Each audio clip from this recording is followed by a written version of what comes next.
안녕하세요. HLB의 리보세라닙은 어떤 특혜를 가지고 있는지를 보도록 하겠습니다. 리보세라닙은 희귀의약품으로 지정이 되었습니다. 그래서 2016년 국내 식약처, 2017년 유럽연합집행위원회, 2017년 미국 식품의약국 FDA죠. 에 따라서 희귀의약품 지정을 받았습니다. 그래서 임상 종료 후 시판 허가에 대한 신속화, 수수료 감면 등의 혜택과 전용 실시권자인 당사의 100% 자회사 엘리바는 2021년 신약 허가를 득할 경우 그 이후 최소 8년에서 최대 13년까지 독점 판매할 수가 있게 됩니다. 그리고 중국의 항서제약은 지금 현재 판매가 되고 있죠. 그래서 이러한 특혜들을 있고요. 그거 특혜는 여기 희귀의약품으로 지정이 됐기 때문에 받는 겁니다. 그 다음에 그 특허의 만료에 대해서는 뒤에 아마 자료가 있을 테니까 이어서 보도록 하겠습니다. 내려가 보면은 이게 이제 신약 개발 리버세라닙에 대한 향후 개발 현황과 향후 계획이 있는데요. 엘리바 테라피틱스의 신약 후보 물질 개발 추진 현황이라고 되어 있습니다. 그래서 HLB가 엘리바를 가지고 있고 엘리바가 개발을 하는 거죠. HLB가 직접 하는 게 아니라 자회사 엘리바 100% 자회사 엘리바가 개발을 하는 겁니다. 그래서 이번에 3,200억 유무상 증자를 해도 이 돈이 한 대략 한 2천억 정도가 엘리바로 넘어가게 되죠. HLB는 그 부모님이고 이 자식이 열심히 개발하게 되는 겁니다. 저항증은 이 표적이랑 이 혈액 쪽 있는데 여기서 보면은 임상 계획입니다. 앞에 보면은 이쪽에서 볼 수 있었던 것은 이미 현황, 이미 하고 있는 것이고 이 뒤에는 향후 계획입니다. 그래서 앞으로 어떤 뉴스 기사들이 나올지를 우리가 볼 수 있는 부분이겠죠. 그래서 위암 말기 치료는 이제 3상은 이제 종료가 된 상태죠. 2019년 6월에 종료가 됐다고 했습니다. 참 아이러니한 부분은 627 때는 실패해서 이렇게 내려갔고 그 다음에 9월 30일에는 성공해서 이렇게 급등을 하고 이때는 그 연기가 된 건데 사실상 실패라고 규정을 시장에서 지으면서 하락을 했었던 거고 여기서는 이제 뭐 회사 발표긴 하지만 성공이라는 그 사실상 같은 임상 3상 데이터들인데 해석이 완전히 달라지면서 정반대의 그 주가 흐름이 연출이 되었습니다. 그래서 이런 부분은 상당히 아이러니할 수가 있겠지만은 어쨌든 지금 현재는 10만원대에서 주가가 상승해 있는 상태입니다.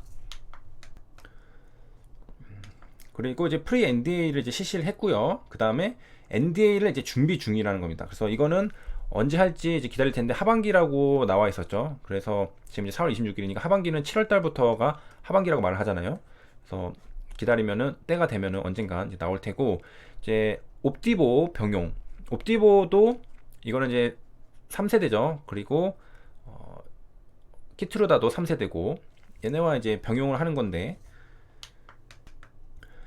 이 병용을 하는데 얘는 3세대고 리버세라는 2세대니까 둘이 시너지 서로 없던 단점을 이제 뭐 극복해주고 장점은 극대화하고 둘 다 서로 작용 기전이 다르기 때문에 둘 다 작용을 하면은 더 효과가 극대화되지 않을까라는 기대감을 좀 할 수가 있는 부분이다. 그리고 시장에서 진짜 잘 나가는 약들이죠. 옵디보, 키트루다는 노벨 생리의학상을 받았던 그런 작용 기전을 가지고 사는 거거든요. PD1 관련해서 하는 거고 칸레니주맙도 PD1이죠. 여기 칸레니주맙도 있고 파클리탁셀은 아니고 이거는 오래전부터 쓰던 탁솔이고 그래가지고 임상 1상은 종료가 되고 2상을 이제 준비 중이라고 하네요. 그래서 옵디보. 그래서 이 중에서 가장 빨리 될 수 있는 거는 요거 칸렌의 주맘이라 하는 거가 가장 빨리 나올 수가 있고 상업화까지요. 그 다음이 이제 옵디보랑 같이 하는 게 이상 준비 중이니까 순서대로 본다면은 이제 칸렌의 주맘이랑 하는 거, 그 다음에 어딨죠? 옵디보랑 하는 거, 그 다음은 똑같죠. 요거 키트루다랑 론서프가 이제 거의 같이 나올 수가 있고 마지막으로는 임상 2분의 1상 진행 중. 그래서 이제 이게 되게 있고요. 그래서 앞으로 이제 할 게 많죠. 그래서 이 중에서 뭐 빨리 뭐가 되기만 해도 다 수익이 나올 수 있는 그런 부분들이 있으니까 그 다음에 이제 병용을 하면은 어떤 경우가 있냐면 이게 약값은 절반이 되는 거 아닌가 하는데 환자가 내는 것은 다 각자 내는 겁니다. 옵디보랑 리보세라님 둘 다 환자가 가격을 지불해야 됩니다. 그래서 효과가 더 좋으니까 부자들이 좀 쓸 수 있겠죠. 효과는 좋지만은 가격이 뭐 억대가 넘어갈 수가 있겠습니다. 잘하면 말이죠. 그래서 신약 개발은 이제 신약함과 노력에 비해 성공률이 매우 낮기 때문에 높은 위험 부담이 있음에도 불구하고 이제 하이 리스크 하이 리턴이라는 겁니다. 그래서 오랜 기간과 많은 비용 노력이 필요하고 그 다음에 우수한 인재들이 있어야 됩니다. 그래서 이제 초기 개발 단계부터 실제 시판까지 이어질 확률은 10,000분의 정도로 낮다라고 리스크를 이제 알려줬고, 근데 희귀의약품 지정 신약 개발 관련 위험이 있는데요. 이 부분은 한번 봐야 되겠네요. 희귀의약품이란 환자 수가 매우 적은 질환의 진단. 우리가 그러면 마켓 쉐어라기보다는 파이가 파이라기보다는 캐파가 작은 거 아니냐라고 생각할 수가 있겠습니다. 이게 어떤 시장은 이렇게 크고 어떤 시장은 이렇게 조그마면은 여기서 뭐 팔아봐야 수익이 얼마나 나겠냐라고 생각할 수가 있겠습니다. 일단은 이제 매우 적은 질환의 진단, 예방, 치료를 위한 의약품으로 정의되어 있으며 환자 수에 대한 규정은 국가마다 다르다라고 되어 있습니다. 그래서 보면은 한국의 경우는 2만 명 이하, 미국은 20만 명 미만. 근데 이 중에서 여기서 이제 하고 싶은 말은 뭐였냐면은 그 항암제 있잖아요. 이거는 희귀의약품으로 지정되어 있는 것들이 많습니다. 그래서 왜 그런가 봤더니 제가 이것도 다 영상이 있습니다. 미국이 20만 명 미만이면은 이 희귀약품을 지정한다 했잖아요. 근데 어떤 특정 걸렸을 사람들 보면은 20만 미만인 경우가 상당히 많습니다. 거의 뭐 대부분인 걸로 알고 있는데, 그렇기 때문에 이게 지정이 대부분 돼요, 항암제들이.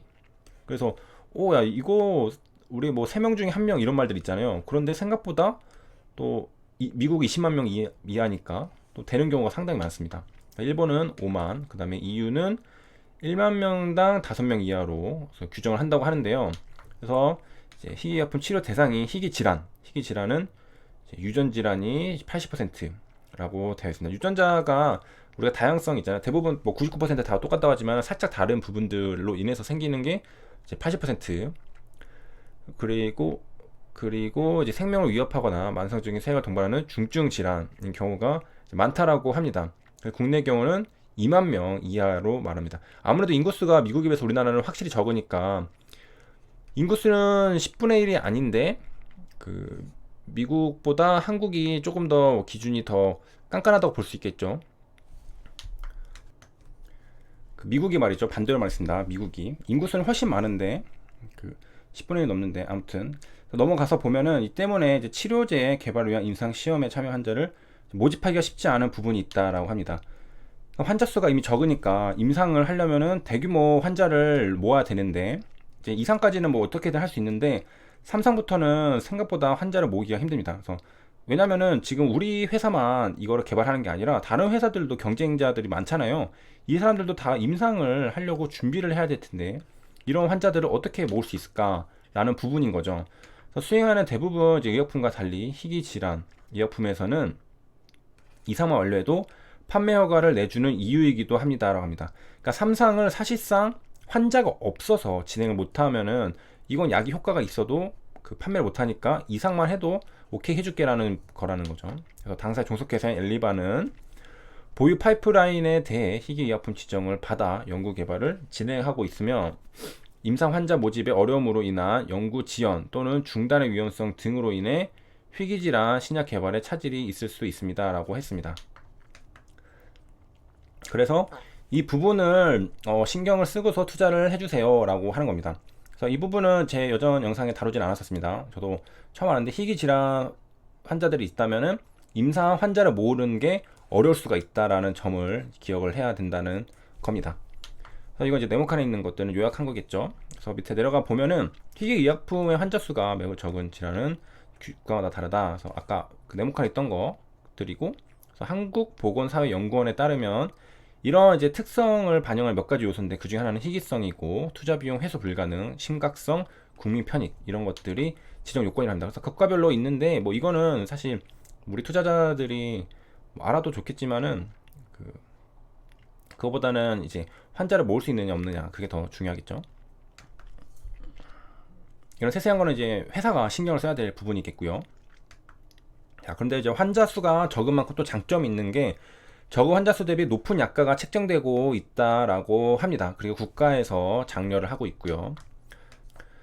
또 혜택을 줘야 되겠죠. 그러면은 왜냐면은 환자 수가 적어서 마켓이 적으니까 아무도 접근하지 않을 수가 있으니까 세금 공제, 연구 개발 비용에 대한 특허 수수료 면제, 그 다음에 7년간 독점 부여, 신속 심사 대상 지정 이런 것들을 하고 있다라는 겁니다. 이거는 이제 각국 정부들이 한다는 거죠. 대부분 국가들이 왜냐면 이거 다 신경 안 쓸 거 아니에요. 시장성 있는 대로만 다 몰려갈 테니까. 그래서 이런 특혜들을 주는 겁니다. 그래서 경제적인 인센티브를 줘서 기업들이 이쪽 시장으로 뛰어들게 하는 거죠. 그래서 경제적인 측면에서 봤을 때 희귀약품 인상 소요 비용이 50%가량 비회기 의약품의 50%가량 소요가 되고, 그렇다면은 비용은 뭐 더 작다는 거죠. 더 작다는 거네요. 그 다음에 미국의 경우 세금 혜택으로 약 27% 비용이 소요되는 것으로 나타나니까 비용적으로는 괜찮다고 볼 수 있겠죠. 그 다음에 3개월 이상 단축시킬 수도 있다라고 했습니다. 여기까지 이제 그 희귀약품에 대해서 살펴봤고요. 이어서 이제 연구개발 시판화가 이쪽 부분을 독점, 세액공제 이런 부분 살펴보도록 하겠습니다. 시청해주셔서 감사합니다.